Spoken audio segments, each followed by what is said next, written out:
Thank you. It's exciting to be here. So first I'll tell you a little bit about my company, and then we'll lead into answers. So I'm in the restaurant business, but my company's philosophy is that the customer comes last.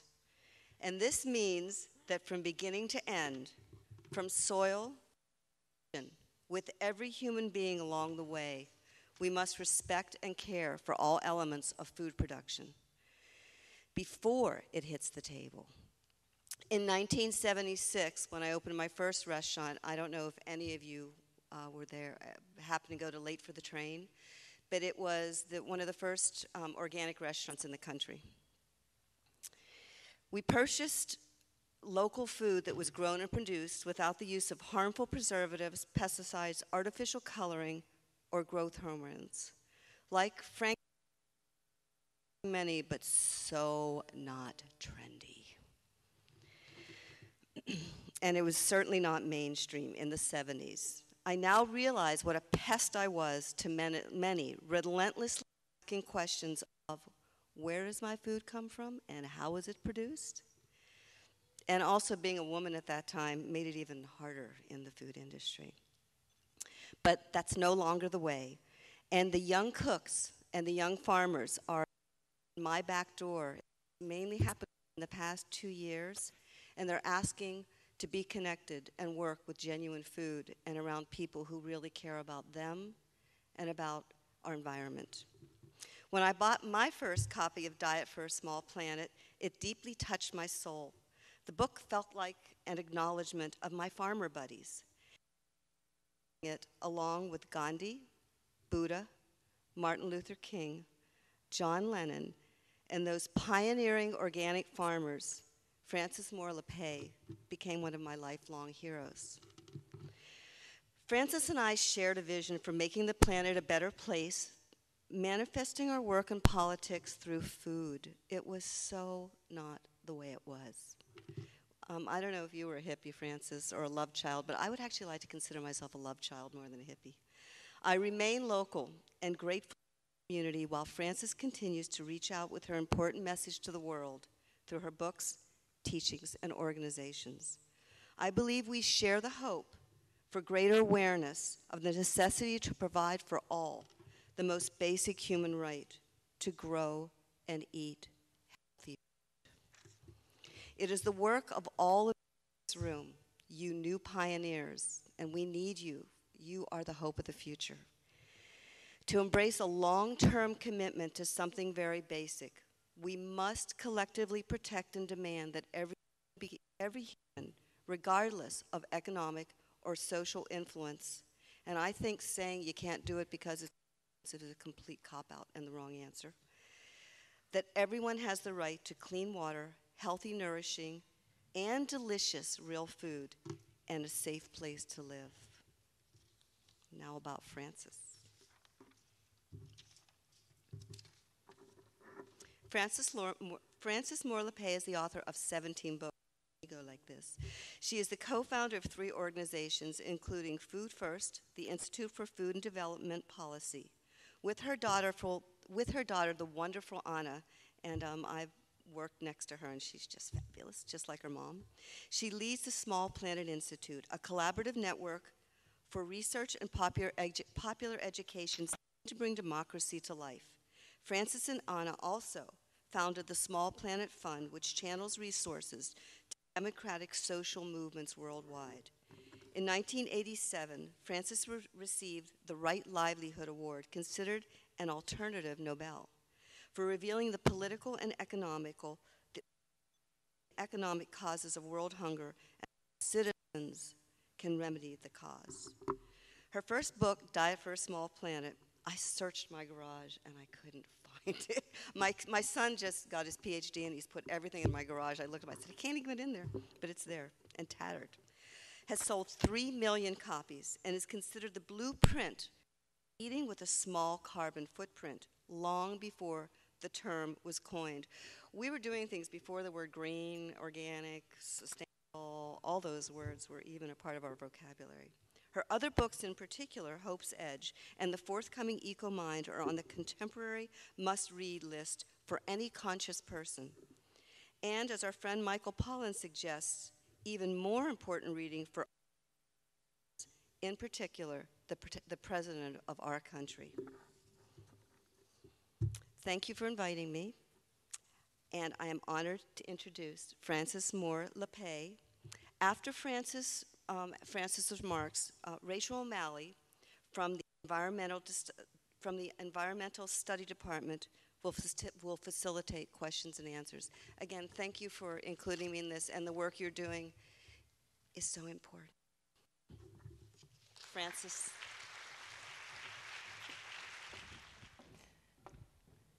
Thank you so much. Thank you, Jessie, for your very generous introduction.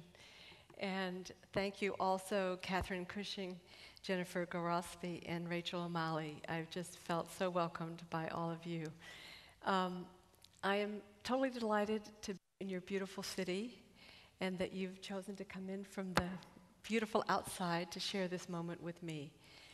It is a very special time in my life. As you heard, this is the 40th year since I wrote my first book, as I sat in the UC Ag Library with my dad's slide rule, trying to figure out why is there hunger in the world.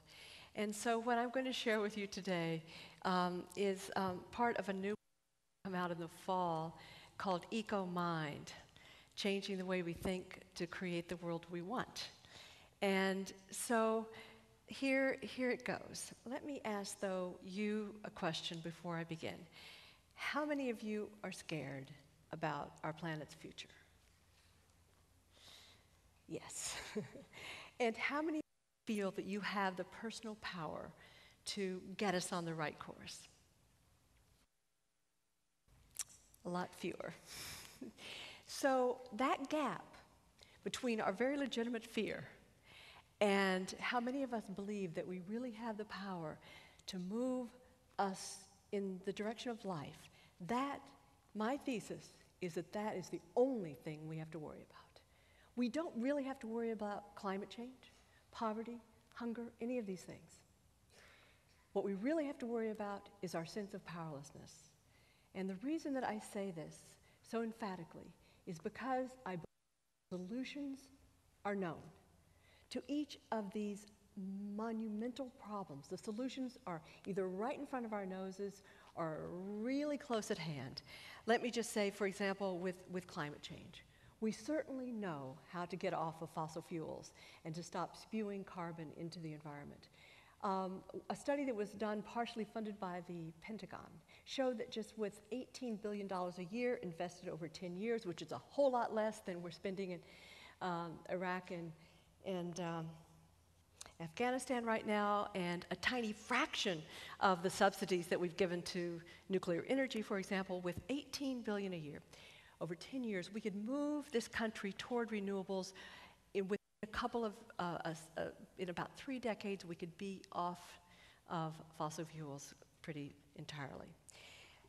Take Costa Rica, for example. It is now almost 100% renewable energy. And there are 3 other countries in the world that are moving in that direction also. Costa Rica, by the way, discovered oil and chose not to exploit it. It's possible. And I should say, if you think that we couldn't move this quickly, consider that during the oil shock, price shock of the 1970s, if we just moved 2/3 of the pace that we did immediately following that oil shock, if we just moved away that quickly, we could make it in just a few decades. So what about food? What about food? A terrible problem in the world today where almost 1 billion of us are going hungry, more than ever in human history. We know how to solve hunger too.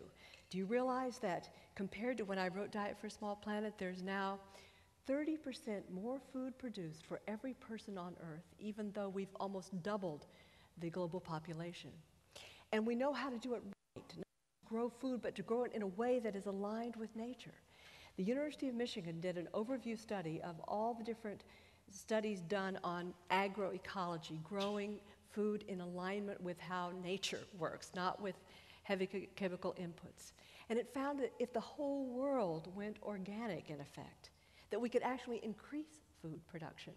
So we know how to get food right as well. poverty. In this country, between the 1940s and the 1970s, the bottom 20% of Americans increased their real household income by 116%, more than any other. So we were beginning to actually create this middle-class society because the lowest were gaining the most. We were all gaining, but the poorest were gaining the most. We know how to end poverty in this country. And in fact, around the world, take the country of Brazil, for example. In 6 years, I believe, forgotten exact years, but just a few years ago, over a 6-year period, they reduced poverty in their country by, depending on what measures you're looking at, as much as 40% in a very short period of time. So there is a lot that we know. So why are we moving backward? Why are we moving backward? Why is poverty increasing in this country? Why are we wiping out, 3 species an hour? Why are we spewing not less but more globally in terms of carbon into the environment? In fact, coal is growing faster than coal, which is 50% more carbon intensive than oil, is growing the fastest of the fossil fuels. So why are we going backward if solutions are known? That is the question. So over the decades now, my questions have grown from why hunger to why hunger in a world of plenty to this biggest question of all. Why? Why are we creating, as societies, as even a global community in a sense, why are we creating a world that not one person would want? Because nobody gets up in the morning and says, yeah, yes, for sure, I want to make sure more people go hungry. Yeah, I want to heat the planet. No. How do we make sense of this? We're so smart, this species. Why are we doing this? So my hypothesis, and I want you during the discussion after I speak, I want you to push back at me, because everything in my life is hypothesis. It's a question that I'm trying to answer, and I need your help. But here I am at this point in my life where my hypothesis is that the only way to explain it is to look at what is distinct about human beings. What's distinct about us is that we see the world through a lens, a mental map. That is really the distinctive characteristic of humans. We don't see the world as it is, but as we are, as a great French writer once said, Anis Nin. I'll just explain a little bit more about this. We see what we expect to see, and we don't see what we don't expect to see. So a lot of the way we're creating the world depends on what is the lens through which we're looking. I'll give you a really homey example. Last Thanksgiving, I had 30 people coming for Thanksgiving dinner in the afternoon. And I got up determined to make my favorite root vegetable fruit. It's got apples and root vegetables in it, and it's wonderful. And I looked for my Dutch oven. I love to make this dish. I couldn't find my Dutch oven. It's red, after all. It's pretty obvious. And I looked in the cupboards, and I looked in the basement. I couldn't find it. So I gave up. Later, I turned around, and there it was, except that it had a plant in it. Do you see my point? My point is, I was looking for a kitchen baking dish, not a planter. And so my mental map was off, so I didn't see what was right in front of my face, even though it's red. So my point is that we can't see this world and create this world if we've got the wrong mental map. And I was very much influenced in this by the writer Erich Fromm, the social philosopher. And he had a line in his book, The Anatomy of Human Destructiveness, that I'll never forget, and it stays with me forever. It is man's humanity that makes him so inhuman. And what he then described is exactly this. The